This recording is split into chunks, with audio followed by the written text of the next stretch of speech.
अस्सलाम वालेकुम। आज मैं आपके लिए एक नई रेसिपी लेकर आई हूँ जो कि गुड़ वाले चावल हैं। 3 किलो हमने गुड़ लिया है और उसके लिए हमने ये देखें चाश बना कर रख दी है, जो कि हमने 8 लीटर पानी लिया और उसमें 3 किलो गुड़ डाल दिया और उसकी चाश बन गई। और इधर हमने 1 किलो घी लिया और इधर 1 किलो ही प्याज लिए हैं और वो हम प्याज जो हैं वो घी में शामिल करेंगे और इनको मिक्स करेंगे। तो जी ये देखें तड़के वाले जो हैं गुड़ वाले चावल, सिंपल गुड़ वाले चावल भी बन जाते हैं, लेकिन ये प्याज वाले जो हैं वो ज़्यादा मज़े के लगते हैं। हम ज़्यादातर यही बनाते हैं। तो अब हम इनको लाइट सा ब्राउन करेंगे। जब ये लाइट से ब्राउन हो जाएंगे तो तब हम इनमें जो गुड़ की चाश है वो शामिल करेंगे। और हमारे जो राइस हैं वो भी 6 किलो हैं।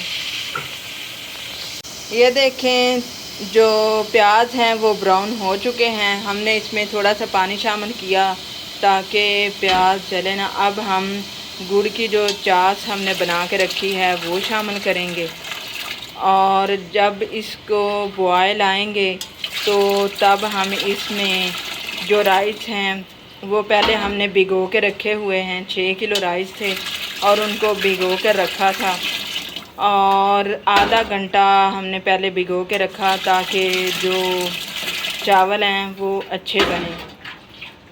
तो पानी हमने शामिल कर दिया है। जब इसको बॉयल आएगा तब हम इसमें चावल शामिल करेंगे।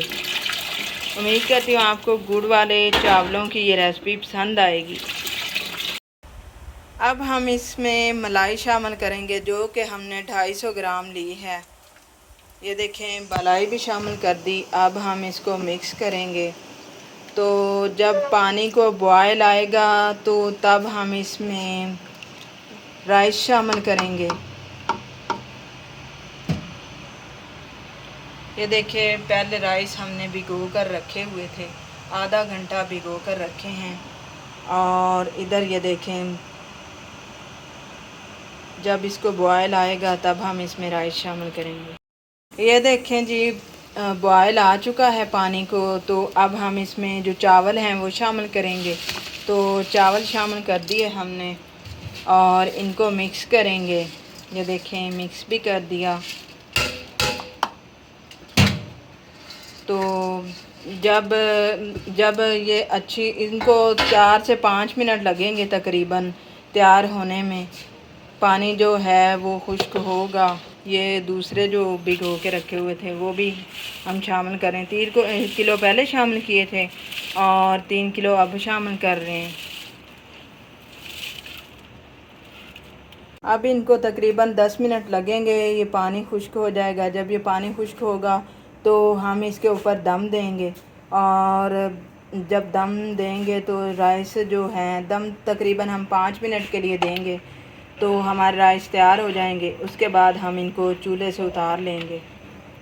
ये देखें राइस से पानी खुश्क हो चुका है, बस थोड़ा सा रहता है। तो अब हम इसके ऊपर दम देंगे 5 मिनट के लिए और जब ये तैयार हो जाएंगे तो फिर हम इनको चूल्हे से उतार लेंगे। ये देखें जी गुड़ वाले चावलों की रेसिपी तैयार हो चुकी है। उम्मीद करती हूँ आपको ये रेसिपी पसंद आएगी। अगर आपको ये रेसिपी पसंद आए तो मेरी वीडियो को लाइक कीजिएगा और मेरे चैनल को सब्सक्राइब करना ना भूलिएगा ताकि मेरी हौसला अफजाई हो, मैं आपके लिए और नई वीडियो लेकर आ सकूं। Thank you for watching my video.